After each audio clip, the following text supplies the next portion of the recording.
A paz do Senhor, queridos. Estamos iniciando mais um podcast de seu canal EBD Fácil e Motivadora.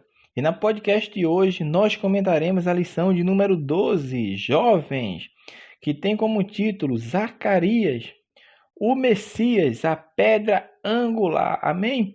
Então vamos dar prosseguimento ao nosso estudo bíblico das lições bíblicas deste trimestre, a qual estamos estudando os profetas menores, que são em número de 12, e hoje estamos estudando o 11º, que é o profeta chamado Zacarias, que tem como título da lição 12 o seu nome, Zacarias, o Messias, a pedra angular. Amém? Então é este profeta que nós vamos estudar hoje. Então, entre os profetas menores, meu irmão, Oséias é o livro de mais difícil aceitação quanto à razão. Entenda, porque tem aquele paralelo lá que nós falamos, que Oséias foi a palavra viva de Deus falada ali, porque a vida dele era a mensagem que Deus estava trazendo, fazendo aquele figurinismo, aquela metáfora em sua vida, aquele simbolismo da sua vida. E enquanto Oséias é o livro mais difícil de aceitação quanto à razão, no caso, o livro de Zacarias é o mais difícil, é o de mais difícil interpretação. É o mais difícil em interpretação. Ambos os livros têm 14 capítulos, tanto Oséias como Zacarias. Mas em Zacarias, meu irmão, o último capítulo é mais longo. Então, ele vem a se tornar o maior entre todos os livros dos 12 profetas menores. Então, o maior livro em quantidade de texto é o livro do profeta Zacarias. Então, é este profeta que nós vamos estudar hoje. E Zacarias é um livro que dá muita ênfase ao Messias, muita ênfase a acontecimentos apocalípticos e escatológicos de todos os escritos no Antigo Testamento. Não é à toa que Zacarias é considerado o livro de Apocalipse dos profetas menores. E muitos até colocam como o livro apocalíptico do Antigo Testamento. Então é isto que nós vamos estudar hoje. Vamos falar sobre o profeta Zacarias, conforme nós estamos fazendo ao longo deste trimestre, tentando mostrar uma visão, capítulo por capítulo, do livro do profeta Zacarias e de todos que nós estudamos nas aulas anteriores. Se você perdeu alguma, meu irmão, assista, escute, que você não vai perder tempo, mas vai ganhar muito em conhecimento. E ganhando em conhecimento, você vai ganhar em conhecimento e crescimento espiritual.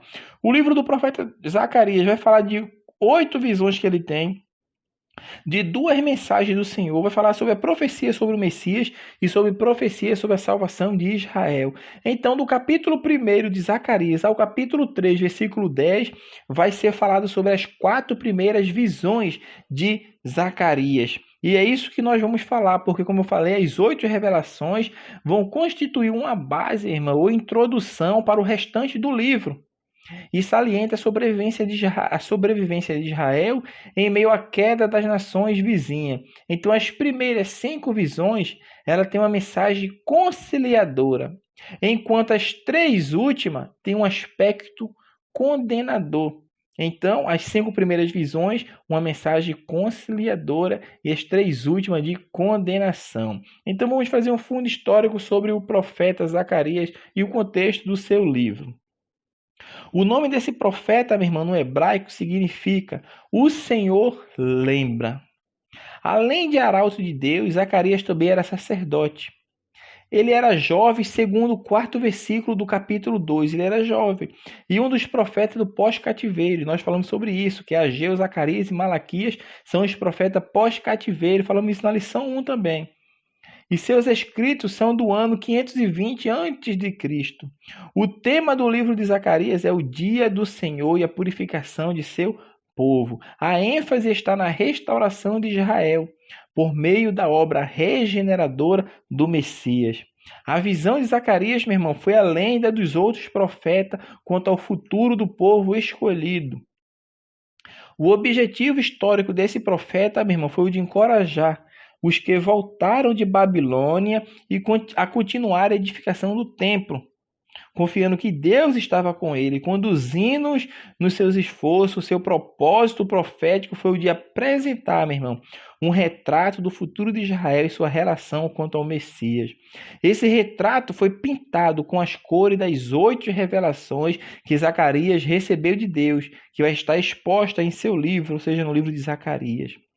2 meses depois de Amós ter recebido a palavra de Deus, Zacarias também vem e recebe a palavra de Deus. Só basta você comparar os primeiros versículos dos 2 livros. Leia Zacarias 1:1 e Ageu 1:1 que você vai perceber isso.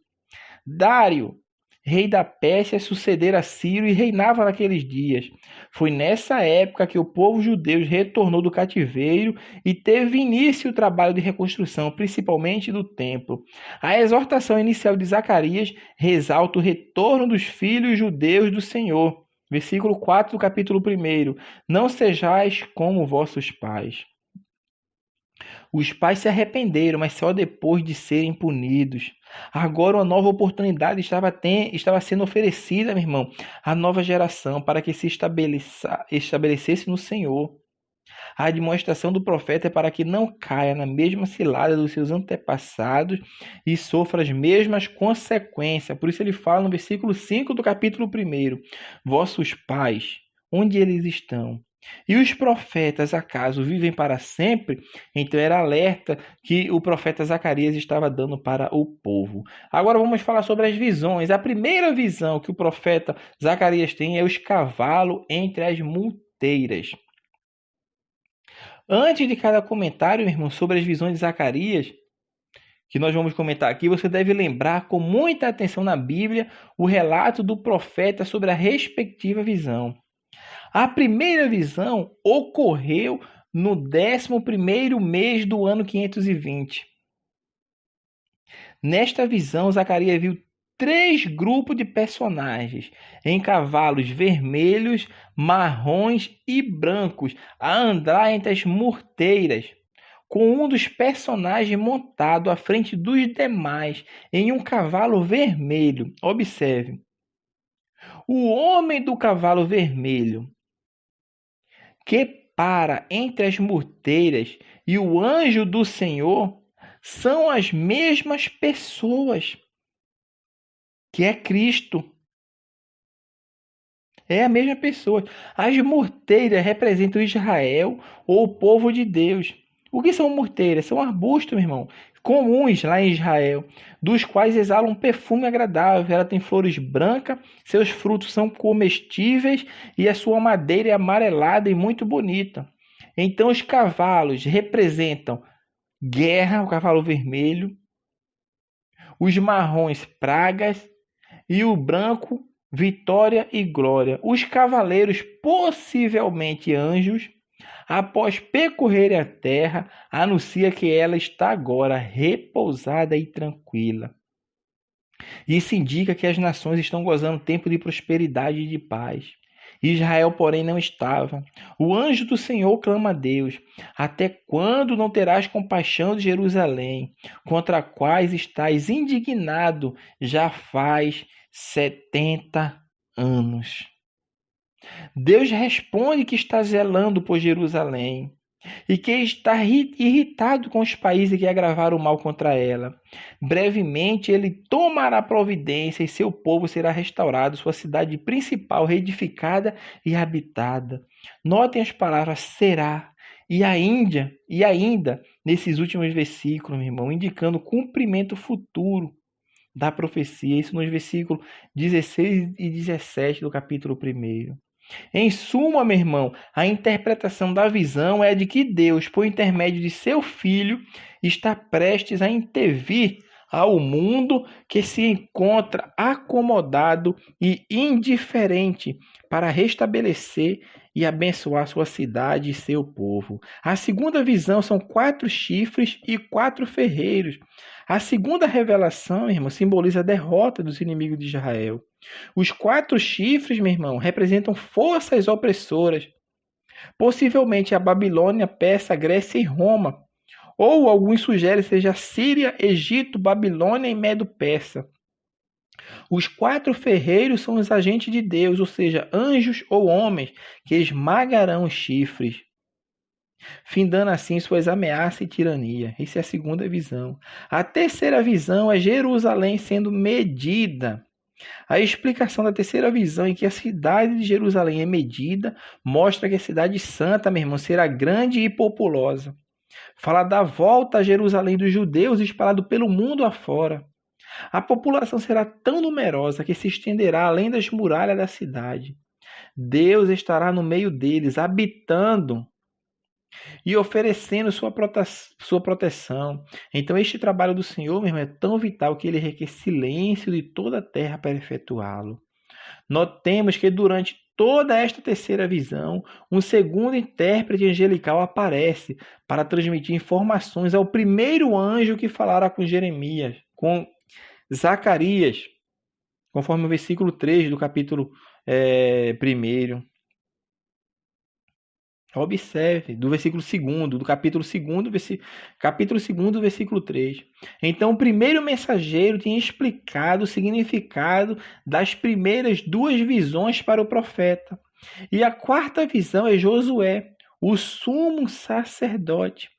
Na quarta visão, o sacerdote Josué, que era o sacerdote da época pós-cativeiro que estava ali em Jerusalém. Josué era o sacerdote, o líder espiritual, e tinha Zorobabel, que era o líder político. Então esse Josué era o sacerdote que estava ali pós-cativeiro na cidade de Jerusalém. Ele simbolizava, meu irmão, todo o sacerdócio de Israel. E a Bíblia fala que suas vestes sujas representam manchas do pecado. A remoção dessas vestes e os finos trajes que lhe foram dados significam perdão, bem como a sua restauração ao seu primeiro estado glorioso. Um simbolismo, mesmo, esse simbolismo abrange todos os judeus. Um povo de vocação sacerdotal, representado por Josué.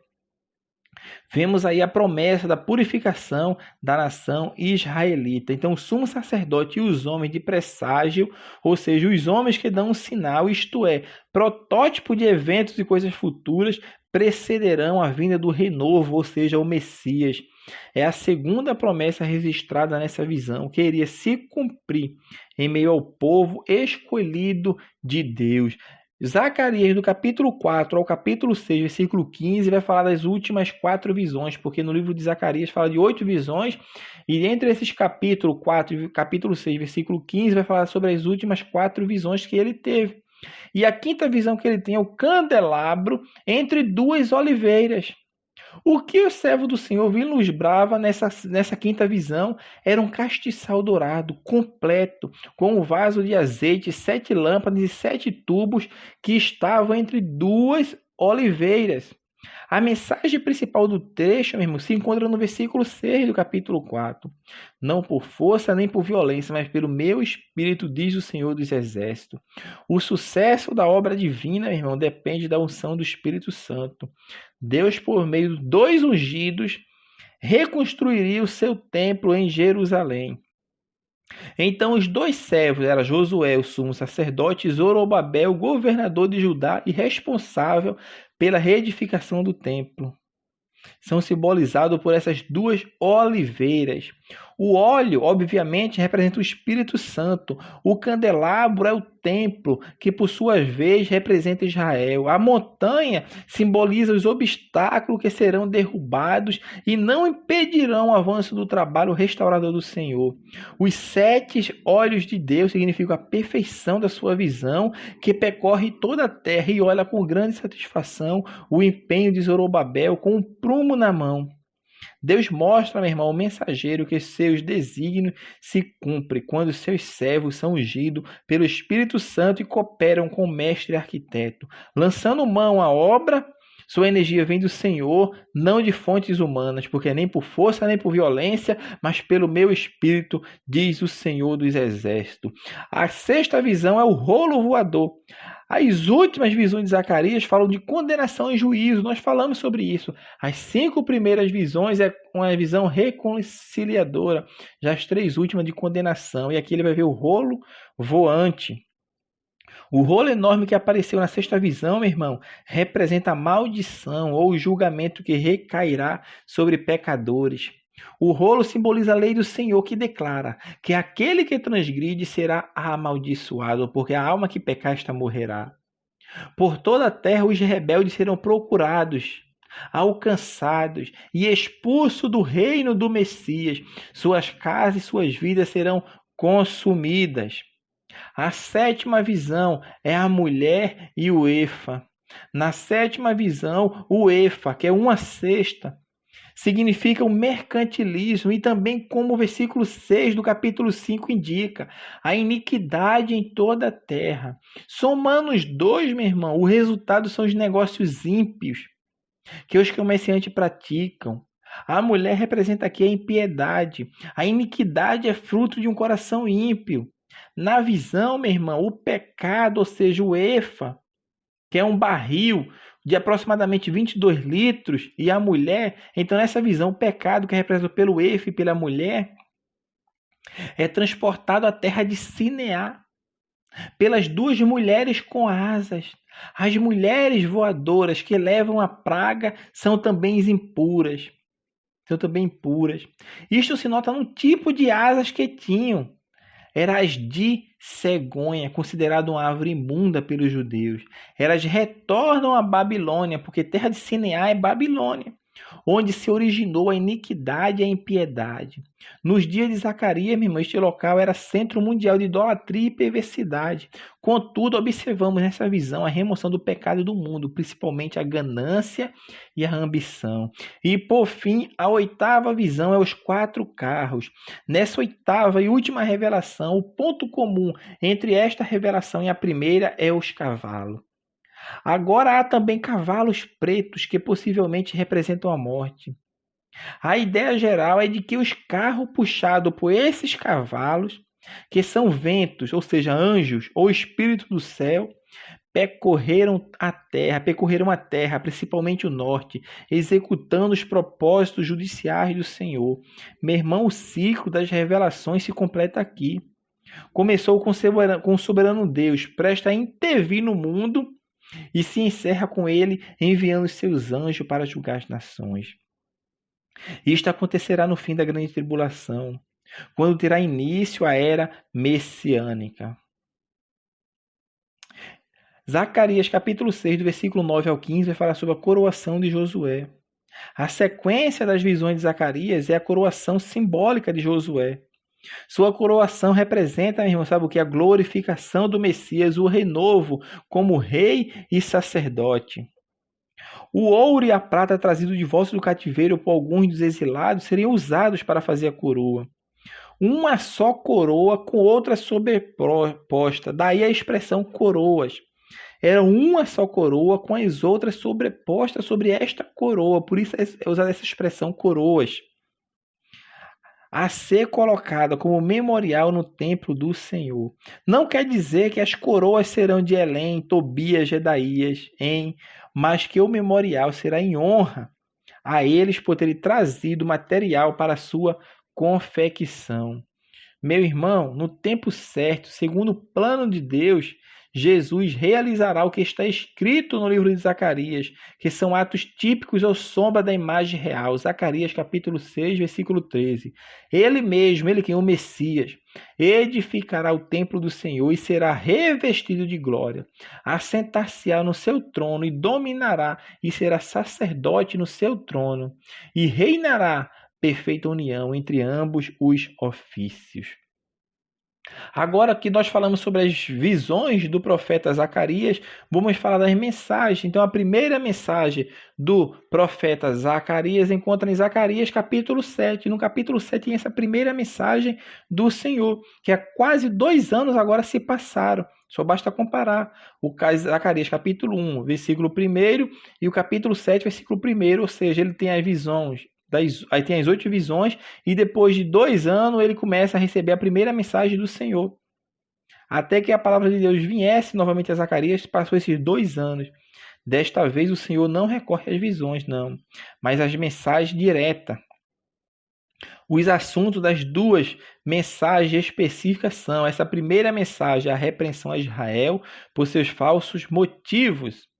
E a segunda mensagem é a promessa de sua restauração. E Zacarias começa o capítulo 7 fazendo uma pergunta. Continuaremos nós a chorar com jejum no quinto mês, como temos feito por tantos anos?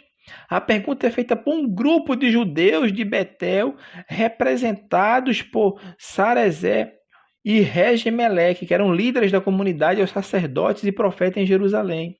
No cativeiro tinham jejuado. Agora estavam indagando se ainda seria necessário tal prática, uma vez que já havia regressado à sua terra natal. E vem a resposta. A resposta provém, sabe de onde? Da boca de Deus. O Senhor revela a rebeldia de seus corações. Não responde, meu irmão, diretamente à pergunta, mas chega ao amargo do assunto, mostrando que eles realmente não querem mais jejuar. Em Babilônia, suas festas e orações não agradavam a Deus porque procediam hipocritamente dos seus lábios.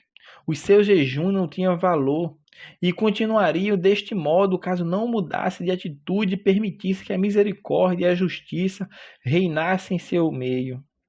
A menção ao quinto mês, meu irmão, é uma referência à costumeira tradição do jejum dos judeus, observado no nono dia daquele mês. Foi isso estabelecido em memória no dia em que Jerusalém fora conquistado pelos babilônios. O outro jejum aqui mencionado aconteceria no sétimo mês e era celebrado em memória do assassinato de Gedalias, conforme Jeremias capítulo 41. Notamos então, irmão, que aquelas práticas anuais eram coisas programadas pelo homem. Por isso o Senhor declara: acaso foi para mim que jejuaste? Como efeito para mim? Versículo 5 do capítulo 7. Deus dá resposta. E Deus vem a falar a causa do exílio. E Deus continua sua mensagem no capítulo 7 de Jeremias, do versículo 8 a 14, e alerta a memória do profeta para aquilo que ele havia mandado o seu povo praticar. Que era o quê? Juízo, bondade e misericórdia, só que eles não praticaram. Mas ele não fez assim, e a ira do Altíssimo recaiu sobre eles. Era isso que Deus estava falando. Escolher a ferida da desobediência e o efeito foi um triste e penoso período de escravidão nas mãos de vizinhos opressores. Porque eles viraram as costas e tamparam os ouvidos, seus corações estavam duros como diamante, isto é, nada poderia quebrar, cortar ou penetrar sua resistência rebelde e obstinada. O Senhor, ao bradar-lhe, encontrava somente portas fechadas. Assim teve que espalhá-lo com um turbilhão, ou seja, tempestade ou redemoinho de vento, e permitir a derrocata da sua terra. Então essa foi a primeira mensagem que o Senhor entrega ao profeta Zacarias para entregar ao povo. E a segunda mensagem está no capítulo 8 de Zacarias, que é a justiça de Deus. É o tema deste capítulo. No capítulo anterior, no caso que a gente falou agora sobre a primeira mensagem, foi a justiça de Deus. E neste capítulo 8, que é a segunda mensagem, vai ser a misericórdia de Deus. Porque ele fala que vai voltar, ele vai salvar. A promessa de Deus aos seus filhos, irmão, é que ele voltará para Sião e habitará no meio de Jerusalém, no meio do seu povo. Por isso Deus vem, sejam fortes, amais, pois, a verdade e a paz. As palavras do profeta, meu irmão, nesse versículo do capítulo 8, foram de futuros acontecimentos da época milenária. Os judeus que permanecerem fiéis a Deus continuarão a amar a verdade e a paz e a viverem vidas santas, farão parte do reino perfeito do Messias. E é isso que a segunda mensagem do livro do profeta Zacarias está trazendo para o povo. Zacarias, do capítulo 9 ao 11, vai falar sobre as profecias sobre o Messias. No capítulo 9, ele vai falar: alegra-te, Sião, aí te vem o teu rei. Meu irmão, o que impressiona, porém, é que durante suas investidas, Alexandre deixou Jerusalém em paz. Quando a Grécia estava em expansão, não vem sobre Jerusalém. Conforme narram os historiadores, ele passou várias vezes perto da cidade, mas não atacou. O Senhor levou seu arauto a declarar: acampar-me-ei ao redor da minha casa para defendê-la contra as forças militantes, para que ninguém passe nem volte. Zacarias 9, versículo 8. Meu irmão, é isso que Deus fez. Deus deu livramento. Alexandre, que é conhecido como Alexandre o Grande, estava conquistando tudo, meu irmão, mas só que Deus agiu na vida dele, na vida do sumo sacerdote, o sacerdote que habitava lá em Jerusalém, e ele usou de benevolência para com o povo de Deus. E Deus estava falando isso, que alegra-te, Sião, que o teu rei vem. E era isso que o profeta Zacarias estava mostrando, que eles serão fortalecidos no Senhor. Ele continua falando isso no capítulo 10 de Zacarias, admoestando o povo a buscar a Deus e a deixar de lado os ídolos, adivinhos que ainda estavam influenciando as suas vidas. O profeta ressalta a ira divina contra os pastores rebeldes e os bode-guia. Vai vir a ira divina sobre aqueles que não querem andar diante do Senhor. Por isso, no capítulo 11, o profeta recebe essa mensagem de Deus e vai falar sobre esses dois pastores. Vai falar sobre esses dois pastores, meu irmão, que é uma profecia sobre as terríveis invasões romanas que assolarão Israel, culminando com a destruição absoluta de Jerusalém e o templo no ano 70 depois de Cristo, meu irmão. Um historiador comenta que durante essa época, ou seja, o tempo em que Tito sitiou Jerusalém e finalmente a destruiu, mais ou menos, meu irmão, 1 milhão de pessoas morreu no Holocausto. O profeta usa de linguagem figurativa para expressar o choro intenso do povo. Zacarias capítulo 11, versículo 2 e 3. Geme, ó cipestre. Geme, ó cavalos de Baçã, ou cavalos de Baçã. Eis o uivo dos pastores, porque a sua glória é destruída. Eis o bramido dos filhos de leões, porque foi destruída a soberba do Jordão. Meu irmão, a seguir nós vemos nesse trecho Zacarias exercendo o papel de pastor. Sobre seus ombros recai a responsabilidade de apacentar ovelhas destinadas à matança. Ele se torna, como no caso de Oséias, meu irmão, uma ilustração viva. O propósito da parábola é de mostrar como Deus veio a seu povo como um pastor bondoso. Eles estavam palmilhando o caminho da morte e ainda rejeitaram a sua graça e união. É um retrato, meu irmão, da rejeição do Messias pelos judeus que ocorreu século depois. Jesus veio para libertá-los quando estavam destinados ao extermínio, a morrer nas suas transgressões, mas não aceitaram. Optaram vergonhosamente por encará-lo como um escravo comum e pela continuação do seu caminho de morte. Deus anulou a aliança com eles, rompeu a irmandade entre Judá e Israel e os entregou aos seus desejos infames. Os 3 pastores de que Deus deu cabo, registrado no versículo 8 do capítulo 11, representam as 3 divisões dos líderes judeus, reis, sacerdotes e profetas. A expressão no mês significa simplesmente um curto período de tempo. Então o profeta, mesmo a partir de então, muda de papel, passando a ser um pastor insensato e que não cuida das ovelhas. Antes fazia o papel de um pastor amável e dedicado, experimentando o que Deus sentia ao cuidar das suas ovelhas. Agora passa a ser um tolo e prudente que abandona o rebanho e nem quer saber de apacentá-lo. Essa figura representa o falso Messias, o falso Cristo, um tipo simbólico de homens pecaminosos e enganadores que guiam os cordeiros por estradas acidentadas e perigosas, que terminam em destruição, irmão. Infelizmente, esse tipo de pastor que os judeus escolheram seguir, muitos por isso terminaram caindo na perdição eterna. E do capítulo 12 ao 14 do livro de Zacarias, vai ser as profecias sobre a salvação de Israel. Então, o livro de Zacarias vai terminar salientando a segunda vinda de Cristo e a libertação do povo de Deus. O capítulo 2 vai falar sobre Jerusalém desagravada e arrependida.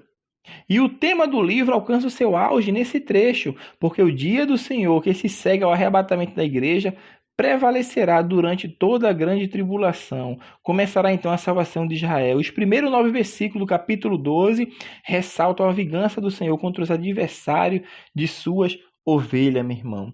O capítulo 3 vai falar sobre Jerusalém, purificada e provada. Já o capítulo 14 vai falar de Jerusalém libertada e glorificada. Neste capítulo 14, Zacarias não somente observa os aspectos do julgamento nesse terrível dia, que é o dia do Senhor, como salienta algumas de suas bênçãos, como versículo 8 do capítulo 14, as águas vivas que correrão de Jerusalém.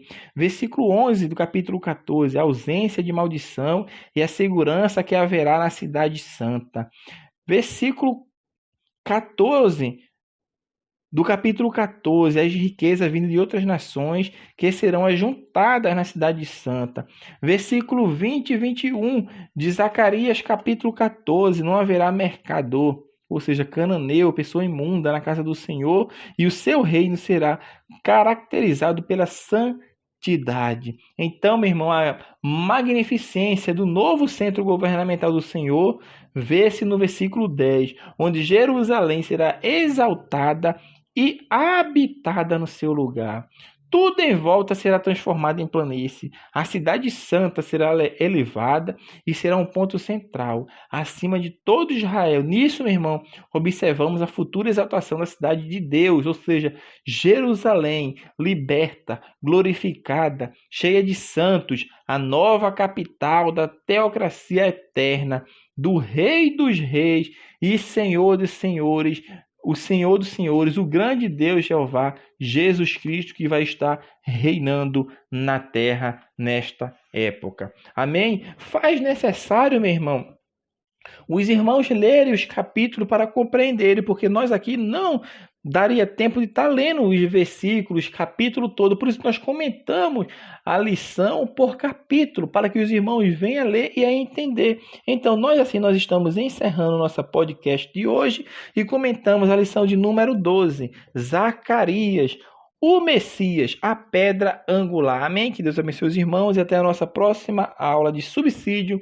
de seu canal EBD Fácil e Motivadora.